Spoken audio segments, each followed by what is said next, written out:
¿Alguna vez entraste a un centro comercial solo a comprar una cosa y saliste con 5 bolsas? O tal vez has estado en un aeropuerto o un casino y de repente te das cuenta que han pasado horas sin que lo hayas notado. Lo inquietante es que muchas veces eso no es un accidente. Los edificios pueden estar diseñados para influir cómo te mueves, cuánto tiempo permaneces y hasta qué decisión tomas. Cada pasillo, cada luz, cada recorrido dentro de un espacio puede tener un propósito oculto. Y cuando descubras cómo la arquitectura puede manipular tu comportamiento, probablemente nunca volverás a caminar por un edificio de la misma manera. Cuando entras a un supermercado y probablemente crees que te mueves libremente por el lugar, sin embargo, el recorrido que haces suele estar cuidadosamente diseñado. Si observas con atención, notarás que los productos más básicos como la leche, el pan o los huevos, la carne, casi siempre están al fondo del establecimiento. Esto no es casualidad, es una estrategia de diseño conocido como recorrido forzado, cuyo objetivo es hacer que los clientes atraviesen la mayor cantidad posible de pasillos antes de llegar a lo que realmente necesitan. La lógica es simple: cuanto más tiempo pasas dentro del supermercado, más probabilidades hay de que compres algo que no planeabas comprar. Diversos estudios de comportamiento del consumidor han demostrado que cada minuto adicional que una persona permanece dentro de una tienda aumenta significativamente la probabilidad de una compra impulsiva. El Mall of America fue diseñado como un entorno cerrado y completamente controlado para prolongar el tiempo de que las personas permanezcan dentro. Su arquitectura integra entretenimiento, ocio y comercio, como el parque temático interior Nickelodeon Universe, de modo que el visitante no solo vaya a comprar, sino a pasar horas dentro del espacio. Desde la perspectiva de la arquitectura ambiental, el diseño influye en el comportamiento del consumidor mediante varias estrategias, como circulaciones amplias y laberínticas, ausencia de referencias externas, atracciones centrales y ambientes agradables y controlados. En resumen, el edificio está pensado para que la experiencia sea tan entretenida que el visitante permanezca mucho más tiempo. Y mientras más tiempo pasa, más probabilidades hay de que compre algo. Los casinos son probablemente uno de los ejemplos más extremos de la arquitectura, diseñados para influir en el comportamiento humano. A diferencia de otros edificios, aquí casi todo está pensado para que las personas pierdan la noción del tiempo. Por eso es muy raro encontrar ventanas o relojes dentro de un casino, sin referencias externas. El cerebro deja de percibir cuánto tiempo ha pasado. Pero la manipulación no termina ahí. El diseño interior suele parecer un laberinto suave, donde los pasillos se curvan ligeramente y las salidas no siempre son visibles. Esto hace que las personas permanezcan más tiempo dentro del espacio. Incluso la distribución de las máquinas tragamonedas tienen un propósito específico. Las máquinas suelen colocarse cerca de las entradas y no solo para atraer a los jugadores, sino también porque el sonido de las monedas y las luces parpadeantes generan una sensación de actividad y éxito. Desde el punto de vista psicológico, esto funciona como una especie de publicidad sonora inconsciente. El cerebro interpreta estos estímulos como señales de que otras personas están ganando dinero, lo que aumenta el deseo de participar.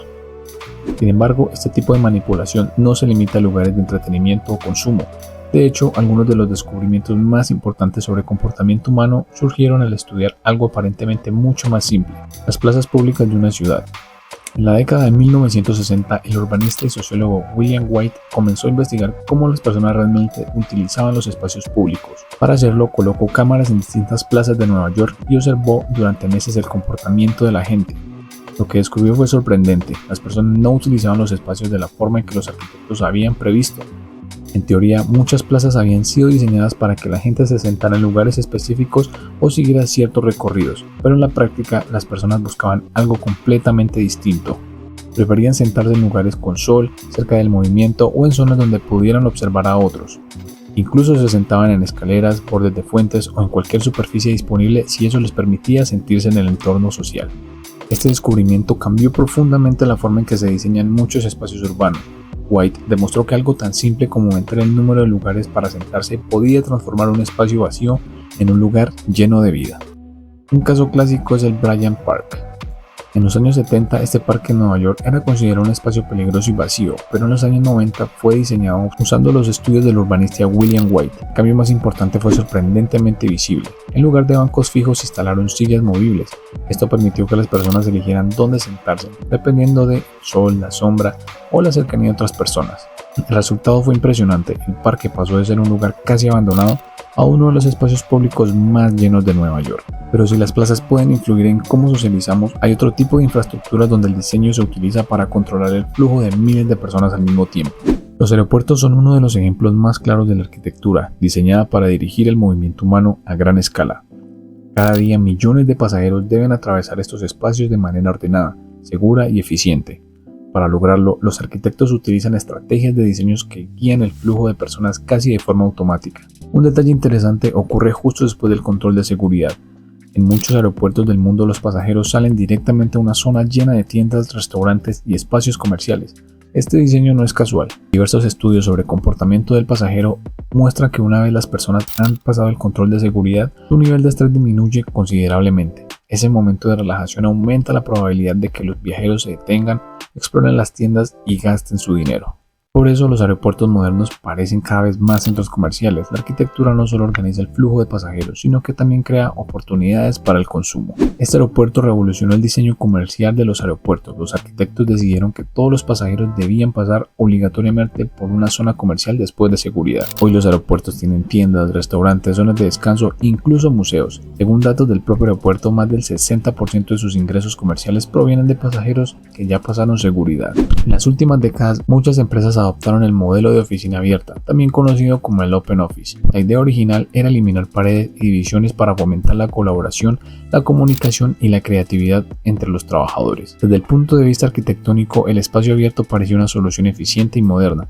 Sin embargo, investigaciones recientes, incluyendo estudios realizados por la Universidad de Harvard, revelaron algo inesperado. En lugar de aumentar las interacciones entre los empleados, las oficinas abiertas redujeron la comunicación cara a cara. Cuando las personas sienten que están constantemente observadas o expuestas al ruido, tienden a buscar privacidad.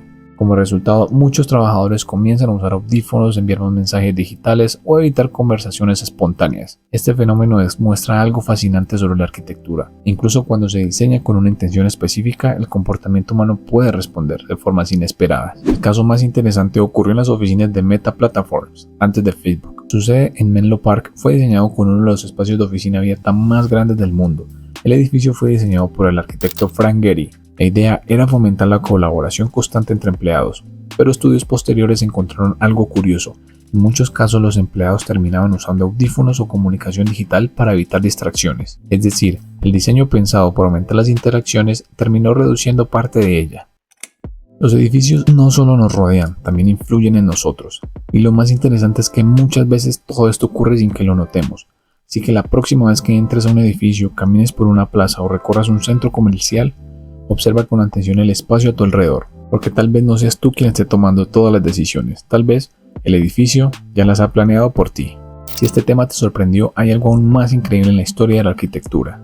Existen edificios y proyectos urbanos que no solo influyeron en personas, terminaron causando desastres históricos. Si quieres conocerlos, te dejo aquí el video sobre las peores catástrofes de la arquitectura. Y antes de irte, suscríbete para más historias fascinantes sobre la arquitectura. Y nos vemos en el próximo video.